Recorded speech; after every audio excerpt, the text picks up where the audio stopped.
Welcome to Youth Culture Matters, a podcast from the Center for Parent-Youth Understanding.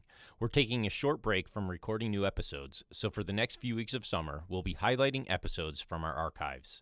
Today's episode is a discussion about intergenerational prayer and the Pray For Me campaign in an interview with Tony Souder. Listen in to a replay of episode 50, Intergenerational Ministry Through Prayer with Tony Souder.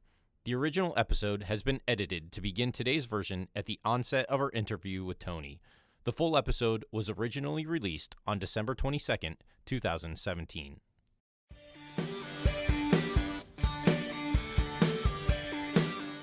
Prayer is essential to the Christian life. As followers of Jesus, we must make the same request as one of his early disciples. Lord, teach us to pray. Once we learn how to pray, what should we be praying for? In today's incredibly confusing world, one of our primary prayer subjects must be our children and teens. What would happen if, as individuals and churches, we would begin to engage in daily prayer for each and every young person in our congregation? We'll be talking to Tony Souder about the Pray For Me campaign and how we can build our churches into communities that pray for children and teens on this episode of Youth Culture Matters.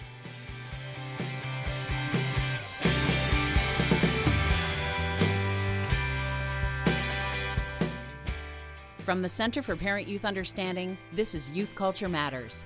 If you're a parent, youth worker, educator, counselor, grandparent, or anyone else who cares about kids, we're glad you've joined us for this practical, informative, and hope-filled podcast. This is a place where together we talk and think Christianly about the rapidly changing world of today's children, teens, and young adults.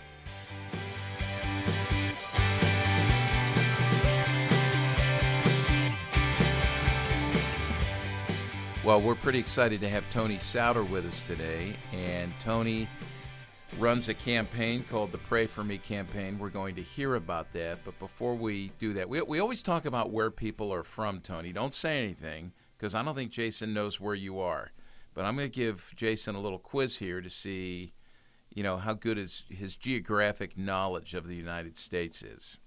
So where Tony is right now, Jason, I'm going to give you 3 hints, all right? So okay. You see if you know where this is. The first hint is world's first franchise Coca-Cola bottling plant. Second hint is moon pies. Third hint, this is a good one. You'll probably get it with this, Jason, knowing you.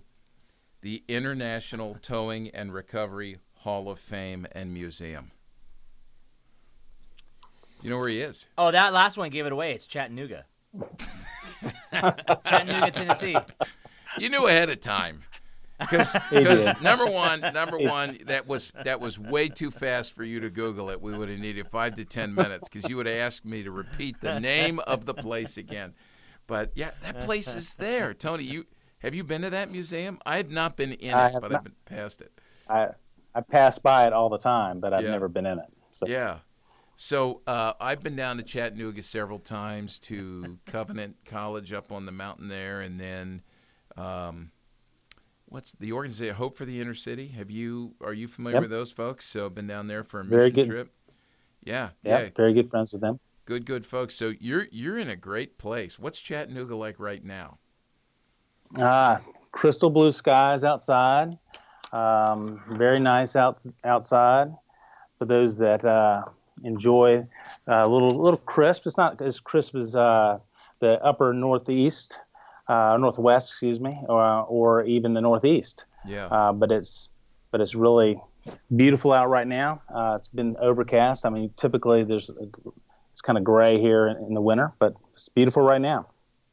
And you actually, people can't see this, but you turned your camera and you pointed out the window. You're not in your house. You're up in some kind of high rise.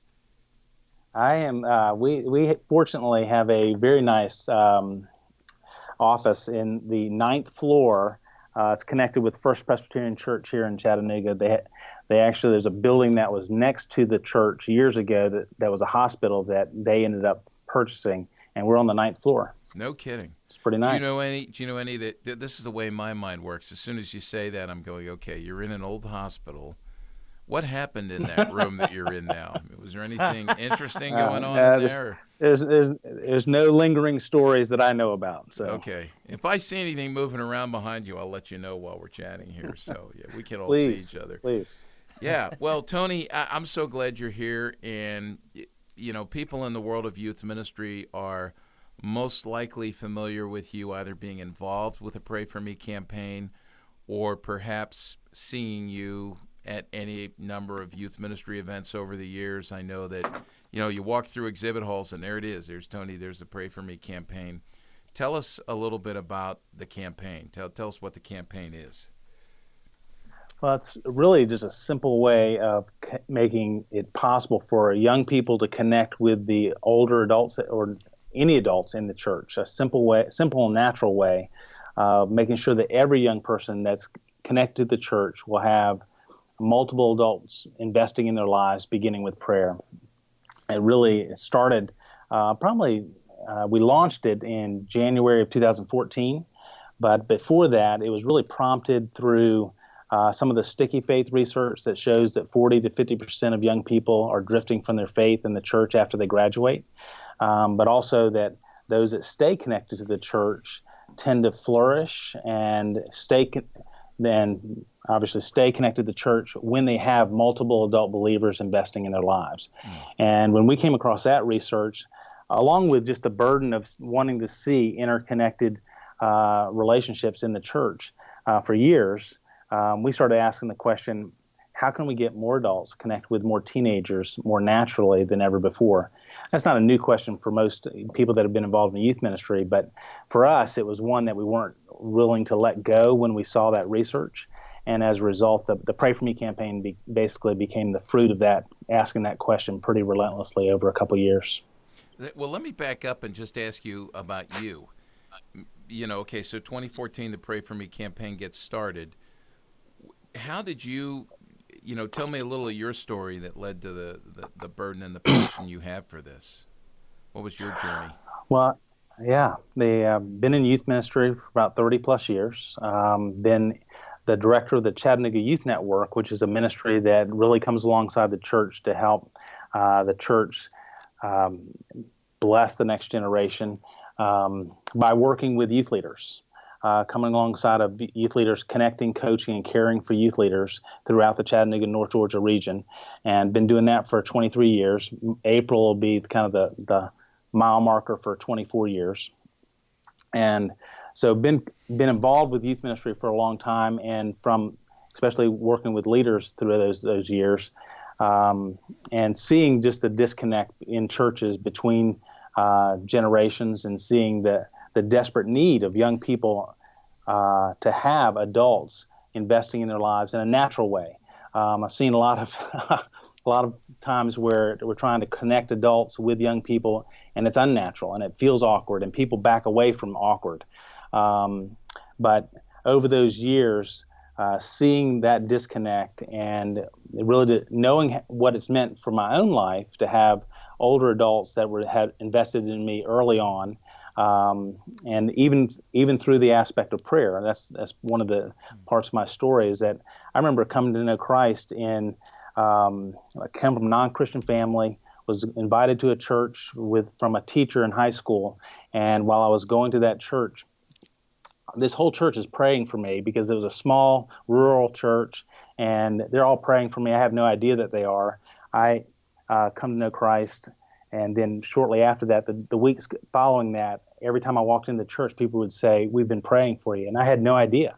And that was some of the kind of the mile markers and milestones in my life, just to say, this prayer aspect is a key component, and it really tenderized the hearts of those adults towards me from the very beginning. I like that. Wow. So I'm curious then how this all works, because it sounds like it's much more than just praying, although praying is the key component in the midst of this, but there's a lot of relationship. I hear you talking a lot about the relationship that's formed between one and another. So maybe talk a little bit about how that comes into play, how that works out. Absolutely. The way it really works is that we try to make it so that students can actually invite 3 adults from 3 different generations to be their prayer champions for a school year. Now, we know that that adults care about the next generation, but many times they just don't know how to get there. They just don't know how to get connected with a young person in a natural way. And we know that young people love to be cared for by adults, but they don't know how to get to them. And the Pray For Me campaign basically bridges that gap between them. And the way it works is that, say we're launching the Pray For Me campaign in First Church. And at First Church, we say we're launching the Pray For Me campaign. We want every one of our students to have 3 adults from 3 different generations to be their prayer champions for a school year. So I'm going to make up a number here. We have 25 students in our ministry. That means we need 75 adults that would be willing to be prayer champions for our students. If you're willing to be a prayer champion, sign up in your bulletin, sign up in your Sunday school class. Basically, you create a pool of adults that are willing to be prayer champions for those young people. And so then we say in 3 weeks' time, we're going to actually launch it in the fellowship hall or the gym or wherever you would launch it. And at that day, all the students are there. The prayer champions are there, the adults that are going to be prayer champions for the students. And you divide those adults into 3 different groups. And then the students would actually go and invite 1 adult from each one of those groups to be their prayer champions for the school year. And after that takes place, what happens is that they'll get a picture taken, and this is my prayer team for the year. And then at least one of those adults will actually pray for that student that day to kind of seal the deal. And then the adults will start praying for the student through the year. Wow. And do those 3 adults gather and pray together? Or are they praying separately throughout the year, or it's up to them? How does that? It's definitely great question. They definitely are praying separately for sure. But then also there'll be times, depending on the church and how well the church does as far as giving opportunity for them to gather together to pray. Many times those adults are in the same walking patterns in their church, and so they'll connect and pray. But a lot of times what happens is it's not just connecting the adults with the student, it's actually creating community across generations between the 20s and 30s and the 40s and 50s and 60s and above. So a lot of times they're not in the same walking patterns in their church either. And so what happens when those 3 different generations become prayer champions for the student, what happens is that you're building community all across the board in the church. And so sometimes, depending on how the church operates, they can actually create other times to gather to pray. But they'll definitely pray that first time, and then they'll probably have a couple times during the year that they gather all together. But then, but they'll be praying along on their own throughout the year. So as I'm listening to you talk about this, I'm hearing a couple of great benefits. There are many more than just the 2 I'm thinking about right now. One is you've got people connected intergenerationally. The other thing is that you've got intercession taking place, and we understand the power of prayer. Maybe we don't understand the power of prayer because we don't pray enough, but when we pray enough, we understand the power of prayer. Let me back up, because part of that, and you said something earlier where it's remedying this disconnect between the generations. You've got a remedy here, but as you've been in youth ministry for a while, I would love to hear your observations and your wisdom on why you think this disconnect has occurred.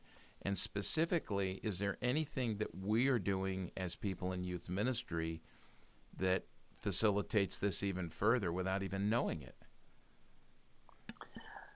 Well, as you would know, there's several things that, well, not just several, there's numerous things that have taken place throughout the last 20 or 30 years where the church has kind of created these compartments, and we use the term siloed ministries, and you come into the church and everybody from that was in that car, no matter what age, they all go to their separate places and they reconvene afterwards.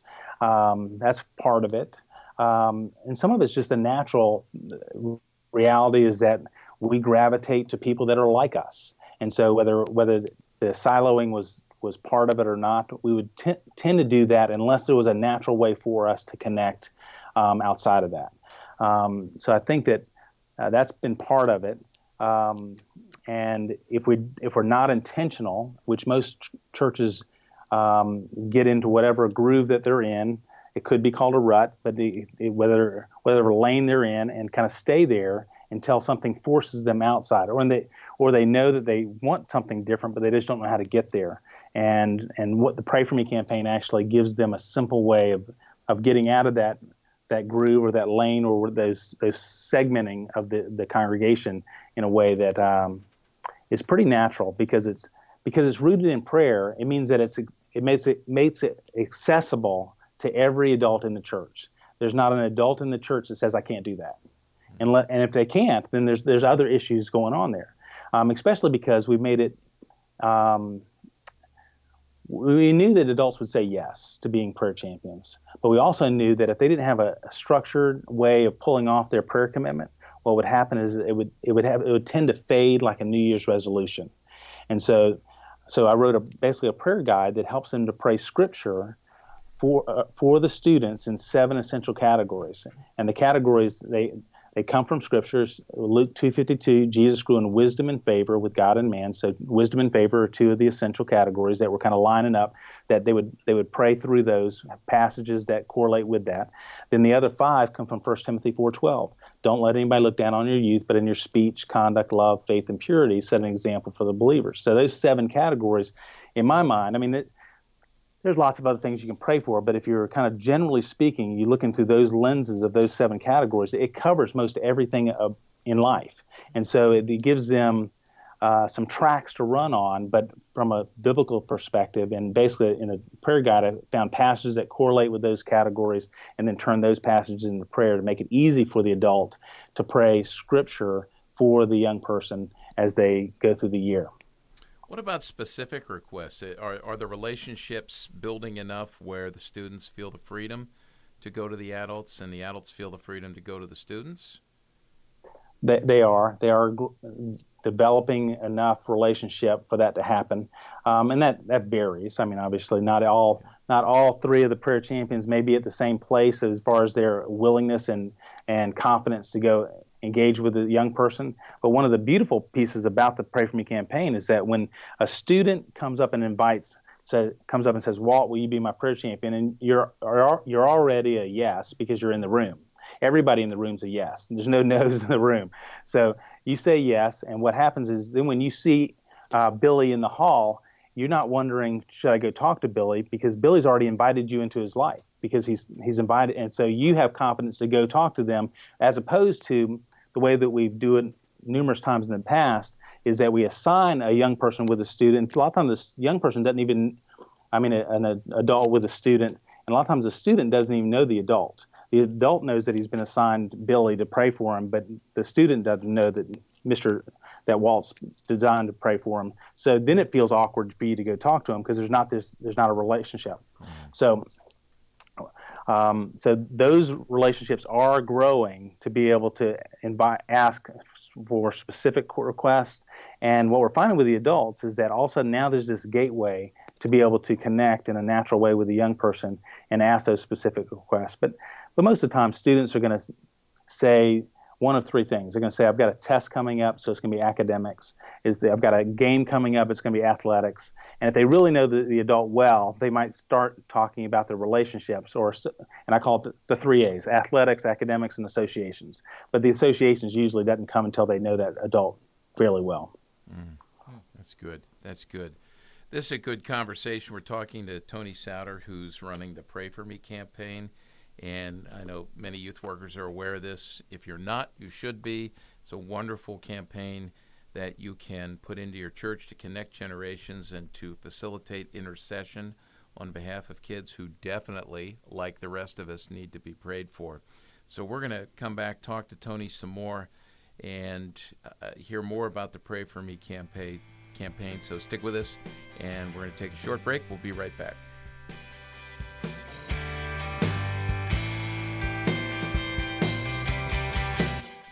Are you interested in bringing CPYU to your church, school, or community? A big part of our ministry is the on-site seminars we conduct in dozens of settings every year. CPYU seminars are designed to encourage and educate your audience on a variety of youth culture issues. Every seminar is designed to be informative, practical, and hope-filled. If you want to learn more about our CPYU seminars, available speakers, and the many seminar topics and options in our growing seminar lineup, go to our CPYU homepage at cpyu.org. Click on the seminar option on the menu bar at the top of the page, and you can learn more about how to schedule a CPYU speaker and seminar for your parents, youth workers, and educators. Welcome back to Youth Culture Matters. We're here with Tony talking about the Pray For Me campaign. And I know at the break, you had discussed something off air that I think is important for us to ask on air. So maybe if you want to go ahead and ask that same question. Yeah, I was really interested in Tony's personal story. He talked about coming out of a non-believing family and getting to this church, and then this rural church, and then people would approach him and say, hey, every week, been praying for you. What is that like as a young person to have, and someone who's not walking with Christ or in a relationship with Christ, to have an adult, maybe who you don't know well, come up to you and say, hey, I'm praying for you? How do you respond to that? Because I think your response would be indicative of what most kids would feel. I think that for me, at that juncture, I had just come to know Christ, and so Christ was very, very important to me. I mean, it was new. My relationship was new. It was vibrant. I was growing every week. I was learning new things and about how to walk with the Lord because I didn't have any of that background.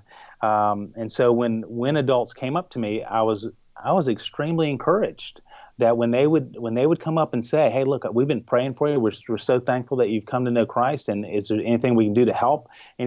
But their fact that they started with prayer, even though I didn't really understand prayer, I understand that you're talking to God, but I didn't really understand how it worked or any of that. I was such a newbie in relationship to following Christ but I was extremely encouraged, and that just it was, to me, it was a conveying that we love you and we're glad you're here. And so even though I didn't understand it all, that's what I was hearing, and that's what and it made me want to be there more. Mm.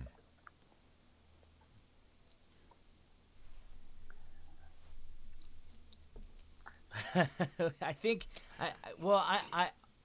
there was a pause right there, because I think that what you're doing is so needed and so powerful. And I think one of the dynamics that so often gets missed is the power of prayer. And so I think I'm just curious how this didn't start with relationship and how it started specifically with prayer. Because out of your own story, prayer was a major part of that. What made you or your team realize that prayer really needed to be the central component to this, to bridge the gap between one generation and the next? That's a great question.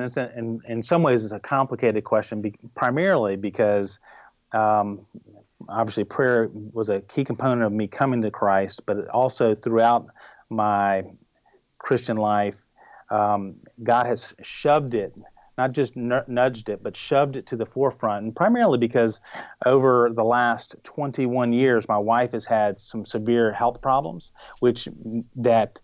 you've gone to 50 plus doctors and you have those guys in your rearview mirror, and most of those guys are saying, hey, we've got the answer to your problem, but they didn't. And so you're being forced to trust God because you don't know where else to go, because the doctors aren't, the normal places you would go in our culture aren't providing the answer that you need. And so my dependence has been thrust onto the Lord in prayer over the years. And so and also realizing that it's the most basic aspect of the Christian life, that no one comes to know Christ without praying. That's what we do to come to know Christ. I mean, that's the first act that we do. And so it is the core component of being a follower of Christ. And so we realize that it really could be the central connecting point. And when somebody does pray for another person, what happens is that if I'm praying for Jason, what happens is my heart gets bigger towards Jason and towards God in the process. And my care factor goes up towards Jason. So if I start with prayer, then what happens is that it changes me in such a way that I want to know what's happening in Jason's life.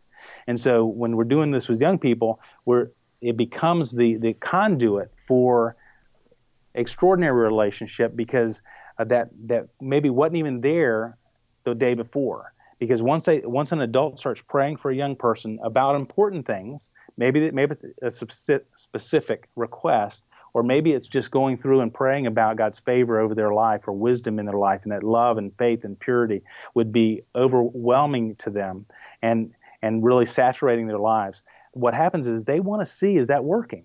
Is they start caring for Billy or Sue or whoever in such a way that their hearts just get large, and they start moving towards that young person. And so, well, I've seen that in my own life, because we've had thousands of people pray for my wife to get better and pray for us over the years. And still in the process, God's in charge, and that's what makes it's a mystery, but there's nowhere else to go. I'm kind of landing with Peter. There's nowhere else to go, and so he's our hope. But we also want the adults in our church to know that there's nowhere else to go, not just for themselves, but for their own kids and their grandkids and the other people in the church. And it starts with prayer, and really I'm kind of shooting over here to another piece that. It really provides a way for adults to have their own walk with God enriched while they're on mission to care for the next generation. Because when they start praying and using the prayer guide to pray for those young people, what happens is they're growing in their own walk with God, but they would have never signed up for a 13-week course in prayer. Yeah. They just wouldn't have done that, but they're doing it for 9 months or a year as they pray for that young person. Anyways, I probably didn't answer. I don't know if I answered your question or not. Well, no, you did. And I think that it almost seems that prayer becomes the way the barrier between the generations is broken down, too. Because your heart changes, but then what that also does is it probably compels you or motivates you to talk to that individual in ways that maybe you hadn't prior to that time of prayer. Because they've been on thought and they've been in prayer, I would assume that those doors that sometimes, that sometimes get shut between the generations, and a lot of times it's fear, it's afraid of being embarrassed. It is removed because essentially you've invited them into your space, into your home, and already. And so stepping forward and having those conversations makes it that much easier. That's my assumption. It's a correct assumption. Yeah. Oh, that's great.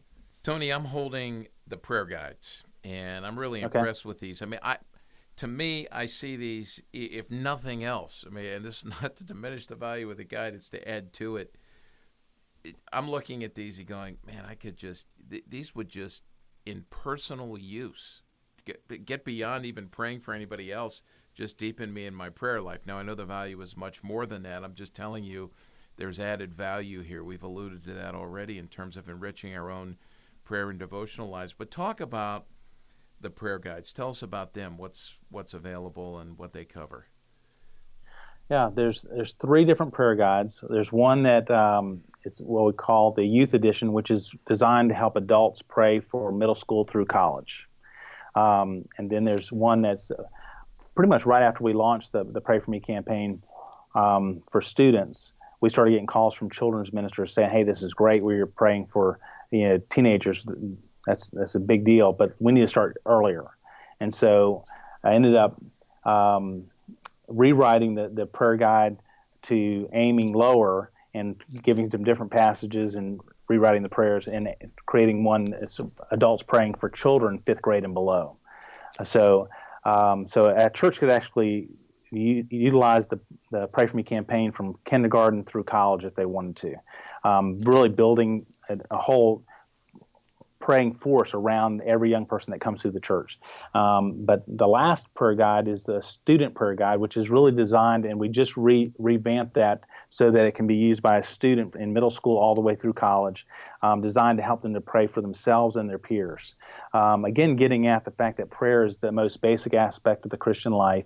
It is it's the life breath of the believer. And if it's one of the main questions the disciples said. Teach us how to pray. They're seeing Jesus pray and his intimacy with the Father. Teach us how to do this. And even though they've seen prayers with all the scribes and Pharisees, they've seen people praying, but they're seeing something different in intimacy there. And so part of that, the desire with the student edition, is really to make prayer a key component of the discipleship and the growth of a young person within the church. Mm-hmm. What's the scope of the campaign right now? It's grown from the 8 test churches that we started with in 2014, and those test churches ranged from 50 members to 1,500 members from 4 different denominations, because we're trying to see, does it work in any setting? And what we're finding is it does. And now from those 8 test churches, there's over 370 churches in 38 states from 15 denominations with over 30,000 adults that are praying for young people in those churches, which that part blows my mind every time I think about it, because the way it's structured, it creates this exponential effect. Because again, what we're trying to do is we're trying to create young people that stay connected to the church and flourish in their faith tend to have multiple adult believers investing in their lives. So that's what we're trying to solve, utilizing prayer.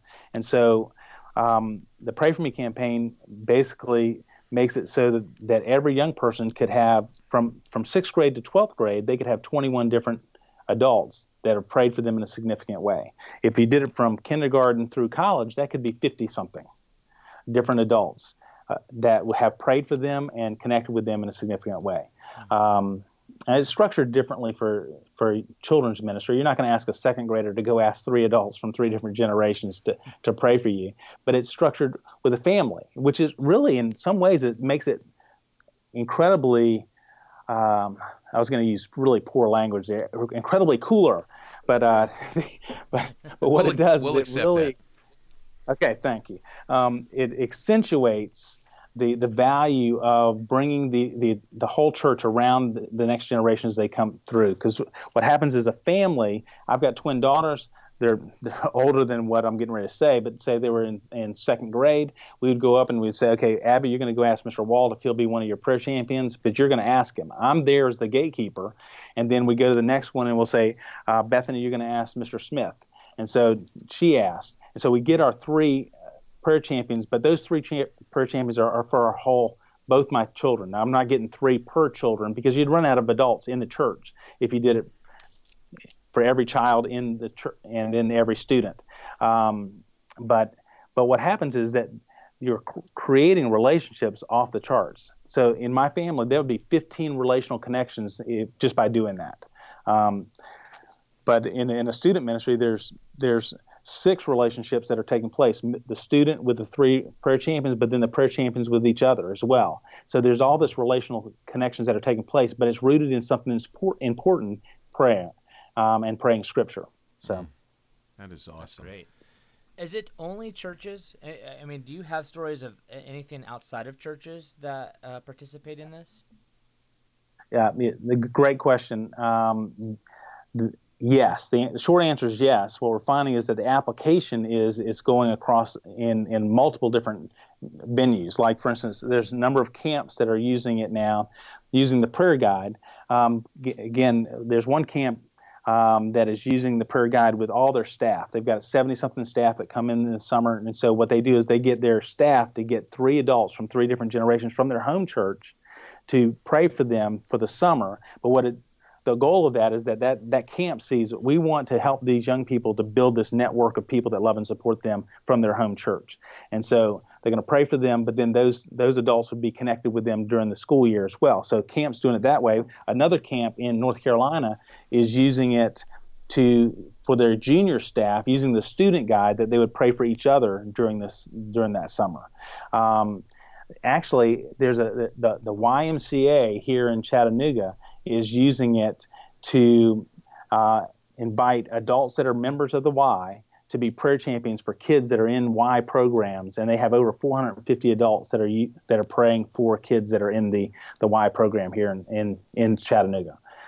So yes, it's being used across the board in multiple settings. There's several kind of kids ministries here in the Chattanooga area. We're piloting this, is that we're actually equipping churches to become prayer champions for these kids that are mostly in the inner city, for two reasons. One, that prayer makes a difference for these kids in the inner city, but the second piece is that it allows the adults' hearts get bigger towards these kids, that it's kind of like a compassion kid. You've got your little picture of the student, the young person, and they're praying for that young person, but then they realize, okay, that the tutoring program's having a get-together around Christmas. Well, then they're invited to that, and they actually get to meet the student, the young person, and so we're creating these bridges between churches and these inner-city ministries that we haven't seen before. And so utilizing prayer. And that's one of the values of the prayer guide, because it allows them to start praying about important things, even though they haven't seen those students. Any other stories that you can share that would, maybe on a more of a micro level, individuals or what? Yeah. There's a couple. Actually, I got a message from a youth minister in New Mexico on Monday this week, and it's sort of it is a tragedy. Part of it's a tragedy is that there was actually a school shooting at the school that this guy, most of his kids go to. A 21-year-old dressed up as a student went in and tragically killed two students. But he actually reached out to me because the grandmother who was in the Pray For Me campaign at his church said, tell me thank you, because her grandson was in the epicenter of that crisis, but he is actually signed up to be a part of the Pray For Me campaign, and he had a team of people praying for him, and they felt like that it was directly connected with this team of people praying for him that he was kept safe, and that was something that unsolicited that he reached out to me from New Mexico this week. Probably one of the pieces that has been really neat to watch is that it's changing some of the ethoses of churches. The ethos of churches is being changed. Like, for instance, there's one church where the youth leaders kind of reaching out to the neighborhood kids and stuff like that, and what's happening is that the church wasn't really embracing them. And they said, hey, those are Jackie's kids. We're not really, Jackie, take care of them. We've hired you to take care of these kids. And so what took place is that then they launched the Pray For Me campaign. And what happens is that Jackie told me just recently that they don't refer to those kids as Jackie's kids anymore. They're our kids. Because what happens is that once they started praying for them, it changed the way that they viewed them, because they've been invited into those kids' world. They're actually praying for them. And one of the offshoot stories that related to that specific church is that there was one student that was there as a senior, had prayer champions, went off to college the next year, and was finishing up first semester. And the he saw his prayer champions at church, and they asked how he was doing. He said, well, I'm not going to be able to go next semester. And they said, well, why not? Well, they said, the funny thing is they have this rule that if you don't finish paying for the first semester, they're not going to let you start another semester. And when they found out that the prayer champions of that student worked together with the church, they ended up paying that student's college tuition so he could go back the next year. And they were committed to making sure he got through school. Looking back at that, we realized that would have probably never happened because that student wouldn't have been connected with them. He would have been one of Jackie's kids and not connected to the overall body of the church. And it really is revolutionizing his life in a practical way. One of the things I'm learning is that God's more interested in connecting the generations than I ever think that I am. He is so into this happening in the body of Christ that some simple, miraculous things, like, for instance, at one church, this all happened in one church, that because the students are inviting their prayer champions, and there's 3 different students that I heard testimony of, that each of them had different interest of people that they wanted to learn how to do something. And so they all invited their different prayer champions, and each one of them had 3 different ones. But each one of these students had one prayer champion that met a specific desire that they had for something that they were interested in. One was a girl wanted to learn how to sew. One of her prayer champions was a master seamstress. One guy wanted to learn how to do woodworking. Well, it turns out that one of his guys was a master woodworker, had a shop that he was invited into and started mentoring him. Another student was interested in fly fishing. Well, the adult that ended up being the fly fisherman that was connected to him wasn't even going to be a prayer champion because he said, look, I don't know if I can do this. And his wife said, you can do this. So they got a prayer guide for you. They made it pretty simple. You can do this. And so he ends up signing up.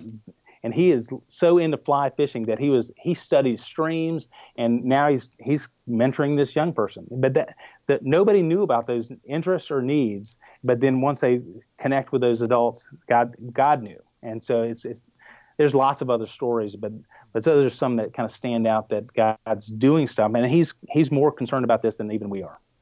That is so cool. I love those kinds of stories, and I'm sure there's loads and loads more like that where these mutual interests, and I'm thinking as an older guy, bucket list items that these kids have, that adults can help them meet. So, well, Tony, we need to wrap up, but I want to ask about how people can learn more. Where can they go to learn more, to find out about the resources, to sign up, to plug in? How do we do that? Yeah, simplest way is to go to our website, prayformecampaign.com.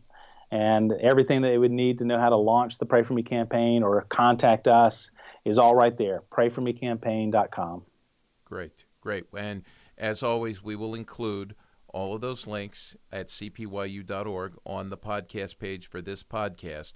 So if you're streaming it, downloading it from some other site, come back to cpyu.org and you'll get to see all of these links and be able to just click and go right to everything that's been mentioned today. So, Tony, thanks so much. I love your heart on this, and it's always good to hear someone talk about something like this in ministry where there's a lot of passion behind it.